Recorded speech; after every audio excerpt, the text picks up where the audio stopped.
Tivera mala sorte coa xente, cos homes, pero aínda que era bastante miúda, o que só é chamarse unha mulleriña de caixa de mistos, soubera defenderse.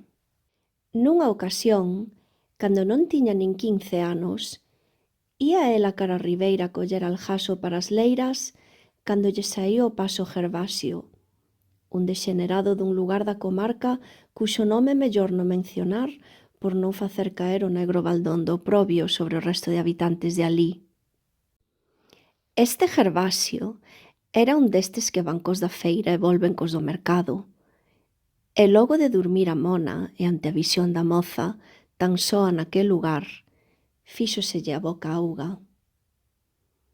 A infame besta lanzouse enriba dela, deulle un par de golpes e sacando unha faca que levaba no peto, meteullo contra o pescozo, dándolle a entender o destino que agardaba de non deixarlle facer o que el quería.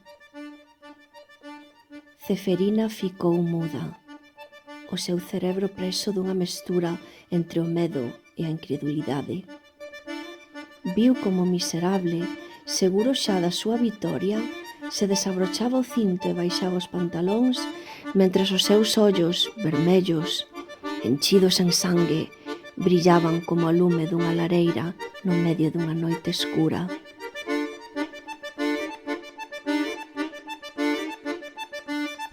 Naquela sorte de pesadelo, cos ollos pechados mentres notaba o metálico sabor do sangue fluindo dos seus beizos, logo dos golpes propinados por aquel valente para asegurar a súa fazaña, Ceferina sentiu a dor provocada por aquelas mans que pretendían abrir paso ao seu ariete, unha dor que lle deu as forzas suficientes para cravarlle as súas unllas nos ollos e deixalo medio cego.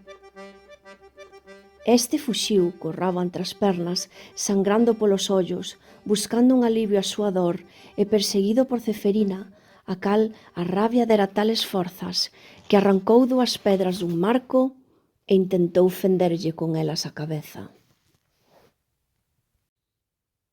A besta fuxiu pola súa vida polo medio das silvas, toxos e demais flora. Da fauna xa non falamos, porque todos os animais que por ali andaban fuxiron ao escoitar os berros dese desgraciado.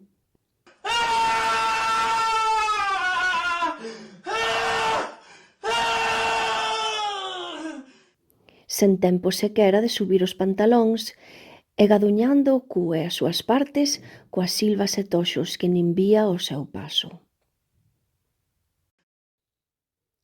Cando a súa tía lle preguntou polas feridas que tiña na cara e polas mans tan emporcadas que traía, ela díxolle que caera e batera contra unha pedra. A tía díxolle que andaba nas batuecas e merecía que lle deran unha man de paus para ver se espabilaba dunha vez. Por sorte para el, porque da primeira escapou, pero da segunda quen sabe. Ceferina non volveu a ver nunca máis aquel cobarde.